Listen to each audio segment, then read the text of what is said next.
audio on demand from Vision Christian Media. Exploring faith and the future. Neil Johnson and Bible teacher Dr. Camille Majdali.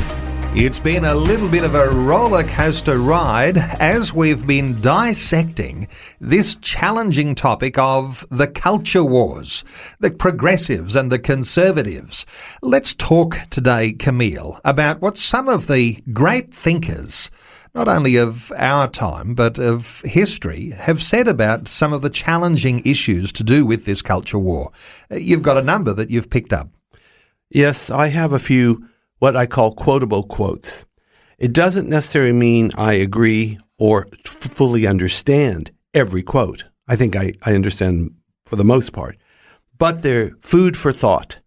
And you know, in a day when people aren't doing much thinking at all, it's nice to come back and have a discussion from wise people of some of the insights they have to share. So, for example, there's Aristotle, and he had this quote dealing with the issue of equality and inequality, which is very much part of the culture war, especially from the progressive side that values equality among the highest virtues. And this is what Aristotle said: "The worst form of inequality is to try to make unequal things equal." And you might argue that Aristotle said that before there was such a thing as the culture war as we know it today. Well, of course he did. He said over 2,000 years ago. But in some ways, I dare think that today's culture war may be a fulfillment of Ecclesiastes, which says there's nothing new under the sun. In other words, we have a modern form of an ancient warfare. Bear in mind, when the Christian faith was born 2 millennia ago, it was very much in a cultural clash with the prevailing Roman Empire. And the Roman Empire did what it could, first to try to stop the growth of the church, or even try to eliminate the church altogether. On both counts, they failed miserably, and in the end, the church came out on top. So culture wars have been going on, but perhaps the stakes have been a little different. What about some more of these quotable quotes? All right, Ronald Reagan, who was fighting a very different war in the 1980s. He wasn't fighting a culture war, even though the culture war was happening. He was too busy fighting the Cold War.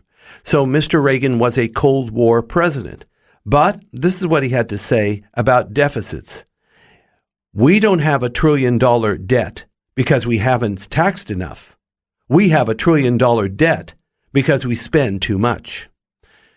Reagan was of the mindset that government is part of the problem, and big government spends up big and then hands the tab not just to the taxpayer, but also to their children and to their grandchildren. But of course, Neil, looking back at all this, $1 trillion debt sounds really cheap compared to the multi-trillion-dollar debt facing China, the United States, Japan, and possibly worst of all, the European Union. So great philosophers, great political leaders. Who else is on your quotable quotes list? Well, here's an interesting one from Winston Churchill, who was really a master of the English language. And this is what he said about capitalism and socialism.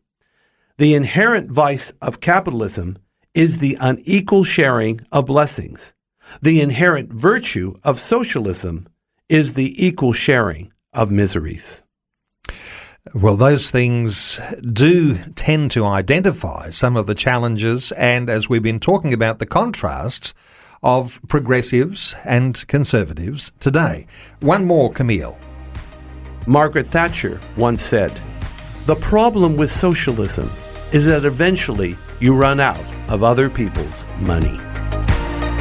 Faith and the Future with Neil Johnson and Dr. Camille Majdali from Teach All Nations. For more from Dr. Majdali, including books and DVDs on prophecy, Bible commentaries, plus today's and other episodes of Faith and the Future, go to vision.org.au.